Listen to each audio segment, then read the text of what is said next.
selamat pagi dan salam sejahtera bagi kita semua. Selamat datang di diskusi akademik kita kali ini. Saya Catur Hamadani bertindak sebagai moderator dan hari ini saya ditemani oleh dua rekan saya, yaitu Nabila Indi dan Alia Putri. Kami akan membahas topik yang sangat relevan dengan kehidupan kita sehari-hari, yaitu mengapa pembajakan film dan konten digital masih marak di Indonesia. Sebelum kita masuk ke diskusi yang lebih dalam, izinkan saya memaparkan latar belakang permasalahan ini. Perkembangan teknologi digital telah membawa perubahan besar dalam cara kita mengakses hiburan. Namun, di sisi lain, kemajuan ini juga dimanfaatkan oleh pihak-pihak yang tidak bertanggung jawab untuk melakukan pembajakan. Pembajakan digital didefinisikan sebagai tindakan ilegal menyaring konten digital untuk tujuan selain cadangan, ada juga tanpa izin dari pemegang hak cipta. Fenomena ini bukanlah hal baru di Indonesia. Bahkan sejak era VCD, pembajakan sudah menjadi masalah yang sangat serius. Perkiraan menunjukkan bahwa sekitar 80% VCD yang beredar di Indonesia pada masa itu adalah produk bajakan. Kini praktiknya bergeser ke ranah digital melalui situs streaming ilegal, platform media sosial, dan aplikasi pesan seperti Telegram. Data terbaru dari Asosiasi Video Streaming Indonesia atau AVISI bersama Universitas Pelita Harapan menunjukkan bahwa kerugian akibat pembajakan ini di Indonesia mencapai 25 hingga 30 triliun per tahun. Bahkan jumlah pengguna pelayanan ilegal di Indonesia 2,26 hingga 2,45 kali lebih banyak dibandingkan pengguna legal. Nah, setelah kita mengetahui skala masalahnya, mari kita telaah lebih dalam. Saya akan mempersilahkan rekan saya Nabila Indi untuk memaparkan konsep regulasi yang mengatur hak cipta di Indonesia. Apa saja sih landasannya dan bagaimana pengaturannya? Terima kasih moderator. Saya mau menjelaskan secara konseptualnya. Pembajakan adalah pelanggaran terhadap hak kekayaan intelektual. Hak cipta adalah hak khusus bagi pencipta untuk mengumumkan atau memperbanyak ciptaannya, serta memberi izin untuk itu. Di Indonesia, perlindungan hak cipta diatur secara tegas dalam Undang-Undang Nomor 28 Tahun 2014 tentang Hak Cipta. Dalam UU ini, ancaman pidana bagi pelaku pembajakan sangat berat. Pasal 113 ayat 4 mengatur bahwa pelaku pembajakan dapat dipidana penjara paling lama 10 tahun dan denda sebanyak 4 miliar. Dan ini tuh menunjukkan bahwa secara regulasi, instrumen hukum kita tuh sudah cukup kuat. Tapi selain itu, pemerintah juga mengeluarkan peraturan bersama Menteri Hukum dan HAM nomor 14 tahun 2015 dan peraturan Menteri Kominfo nomor 26 tahun 2015 yang mengatur mekanisme penutupan konten dan pembatasan akses bagi pelanggar hak cipta di platform digital. Di Indonesia ini tuh telah menjadi bagian dari konvensi internasional tentang hak cipta. Bahkan pemerintah juga melalui Kementerian Komunikasi dan Digital telah memblokir ribuan situs ilegal. Pada Januari 2022, terjadi penurunan akses ke situs bajakan sebesar 75% sejak pemblokiran massal pada pertengahan 2019. Namun yang menjadi pertanyaan besar adalah, kenapa regulasi sudah tegas, praktik pembajakan masih begitu marak? Saya akan serahkan kepada Alia Putri untuk menganalisis kasus dan memberikan rekomendasinya. Baik, terima kasih buat Nabila. Ini pertanyaan yang sangat bagus. Untuk Alia Putri, silahkan untuk menjawab. Oke, terima kasih buat moderator dan Nabila Indi. Pertama, saya akan menjelaskan mengenai faktor penyebabnya. Mengapa sih masih marak? Nah, ada beberapa faktor yang utama, yaitu menyebabkan pembajakan tetap marak. Regulasi sudah ada. Nah, pertama, faktor ekonomi dan harga. Film bajakan dijual atau diakses dengan harga jauh lebih murah saat era VCD. Harga VCD bajakan hanya 10.000 sampai dengan 15.000, sementara VCD resmi mencapai 30.000 sampai dengan 59.000. Di era digital, akses ke situs ilegal bukan gratis, sementara layanan streaming legal berbayar. Bagi masyarakat dengan daya beli rendah, pilihan menjadi jelas. Yang kedua, faktor akses dan ketersediaan. Film bajakan seringkali tersedia lebih cepat. Bahkan film yang masih tayang di bioskop sudah bisa diakses secara ilegal. Proses distribusi ilegal tidak terikat oleh prosedur seperti Windows Time atau sensor LSF yang memakan waktu 3-4 minggu bagi film resmi. Yang ketiga, faktor budaya dan kesadaran hukum.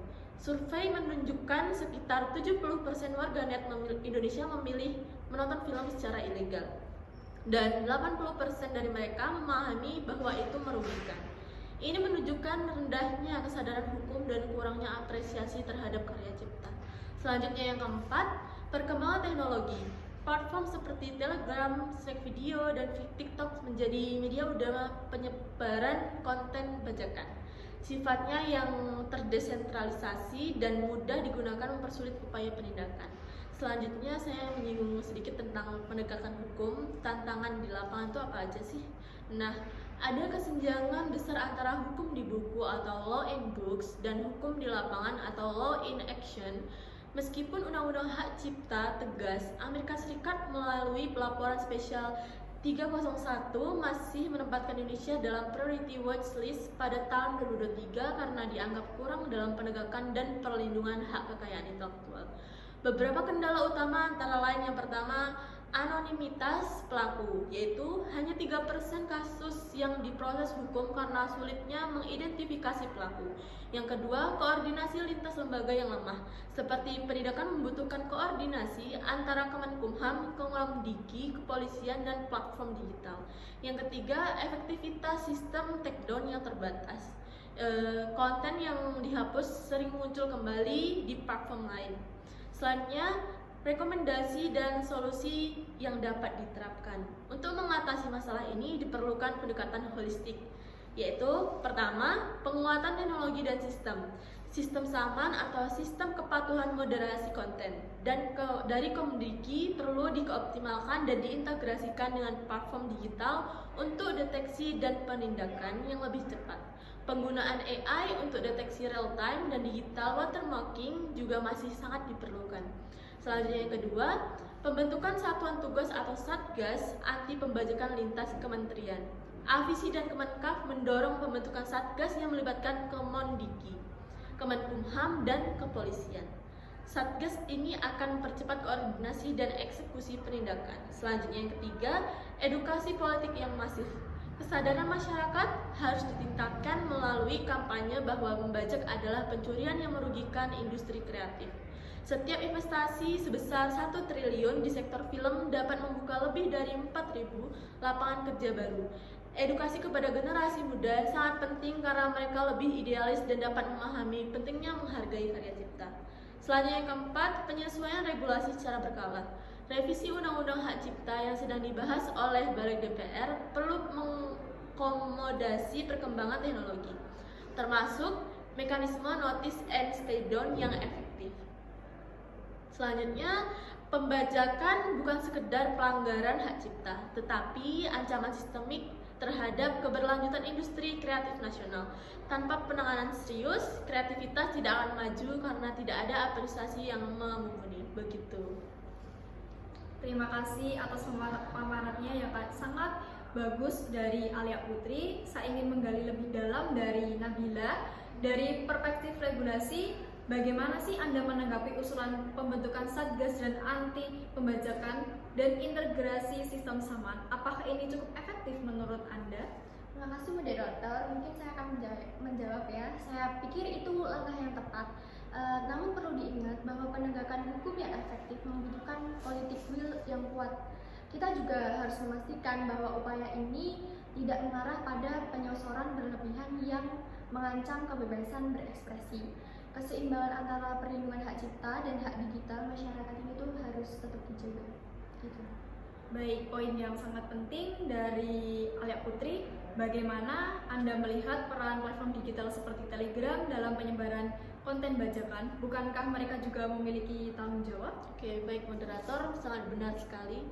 Platform digital memiliki tanggung jawab besar. Namun, regulasi kita seperti Perkominfo nomor 5 tahun 2020 memberikan kewenangan kepada pemerintah untuk meminta penghapusan konten. Tetapi, platform sering kesulitan karena sifat konten yang terus muncul kembali. Diperlukan mekanisme notice and stay down yang lebih tegas, bukan sekedar take down. Seperti itu. Baik, terima kasih. Mungkin dari Nabila ada kesimpulan dari jawaban-jawaban tersebut? Mungkin ada ya, tapi saya mau menjelaskan poin-poin aja. Boleh, Yaitu silakan. yang pertama, secara normatif, Indonesia telah memiliki instrumen hukum yang cukup kuat dalam melindungi hak cipta, sebagaimana diatur dalam Undang-Undang Nomor 28 Tahun 2014 tentang hak cipta dengan ancaman pidana penjara maksimal 10 tahun tadi yang sudah saya jelaskan hingga 4 miliar, serta didukung oleh peraturan seperti Peraturan Bersama Menteri Hukum dan HAM Nomor 14 Tahun 2015 dan Peraturan Menteri Kominfo Nomor 26 Tahun 2015. Yang kedua, terdapat kesenjangan signifikan antara law in books and law in action. Karena regulasi sudah tegas dan pemerintah telah memblokir ribuan situs ilegal yang terbukti menurun akses hingga 75%, implementasi di lapangan masih menghadapi berbagai hambatan termasuk sulitnya identifikasi pelaku, koordinasi lintas lembaga yang lemah, dan keterbatasan sistem takedown yang ada. Yang ketiga, keberhasilan penegak hukum hak cipta di Indonesia sangat bergantung pada adanya politik will yang kuat dan pemerintah serta keseimbangan antara perlindungan hak cipta dan hak digital masyarakat agar upaya pemberantasan pembajakan tidak berujung pada penyosoran yang berlebihan. Itu saja mungkin moderator yang saya bisa sampaikan. Terima kasih buat kesimpulannya, Nabila. Untuk Mbak Alia, apakah ada kesimpulan dari jawaban-jawaban tersebut? Oke, baik, dari saya mungkin ada, dan terima kasih buat waktunya. Yang pertama, pembajakan film dan konten digital di Indonesia masih marak karena 4 faktor utama, yaitu pertama, faktor ekonomi dan warga hanya yang tidak kompetitif. Yang kedua, faktor akses dan ketersediaan konten ilegal yang lebih cepat. Yang ketiga, rendahnya kesadaran hukum dan budaya apresiasi terhadap karya cipta, serta perkembangan teknologi yang mempermudah penyebaran konten bajakan melalui platform tersentralisasi seperti Telegram, Slack video, dan TikTok. Kemudian yang kedua, penegakan hukum menghadapi tantangan serius di lapangan, termasuk anonimitas pelaku atau hanya 3% kasus yang diproses hukum, lemahnya koordinasi lintas kementerian, dan efektivitas sistem takedown yang terbatas karena konten bajakan menyebabkan Indonesia masih ditempatkan dalam priority watch list oleh Amerika Serikat hingga tahun 2023. Oke, selanjutnya yang ketiga, diperlukan pendekatan holistik yang meliputi penguatan teknologi penegakan seperti optimalisasi sistem saman dan pemanfaatan AI untuk deteksi real time. Selanjutnya, pembentukan satuan tugas anti pembajakan lintas kementerian yang melibatkan Kemenkomdigi, Kemenkumham, dan kepolisian. Edukasi publik yang masif terutama kepada generasi muda tentang pentingnya menghargai karya cipta serta penyesuaian regulasi serta berkala dengan mekanisme notice and stay down yang lebih tegas. Kemudian pembajakan bukan sekedar pelanggaran hak cipta, melainkan ancaman sistemik terhadap keberlanjutan industri kreatif nasional yang dapat menurunkan motivasi kreator dan menghambat pertumbuhan ekonomi kreatif. Tanpa penanganan yang lebih serius dan terintegrasi, ekosistem kreatif nasional tidak akan berkembang sebagaimana yang diharapkan. Seperti itu. Baik, terima kasih kesimpulannya dari Nabila dan Alia Putri. Diskusi sampai di sini. Mari saya rangkum poin-poin pentingnya. Yang pertama, pembajakan film dan konten digital di Indonesia masih marak karena faktor ekonomi, akses yang mudah, rendahnya kesadaran hukum, dan lemahnya penegakan hukum di lapangan. Yang kedua, meskipun Undang-Undang Hak Cipta Nomor 28 Tahun 2014 telah memberikan ancaman pidana yang sangat berat, masih ada kesenjangan antara regulasi dan implementasinya. Yang ketiga, solusi yang ditawarkan meliputi penguatan teknologi penegakan seperti SAMAN, pembentukan Satgas Anti Pembajakan, edukasi publik yang masif, dan penyusunan regulasi secara berkala. Pembajakan adalah pencurian yang merugikan industri kreatif dan negara, menurunkan motivasi kreator, dan mengancam keberlanjutan ekosistem kreatif nasional. Sudah saatnya kita sebagai generasi muda menjadi pelopor dalam menghargai hak cipta dan menolak konten ilegal. Demikian diskusi kita hari ini. Terima kasih buat Nabila dan Alia atas partisipasi dan wawasannya. Sampai jumpa di kesempatan berikutnya. Untuk daftar pusaka nanti saya selipkan di akhir video.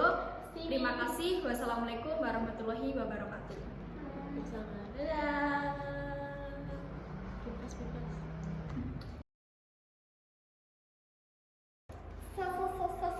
Bye-bye, cepat bye-bye. Bye-bye. Bye-bye.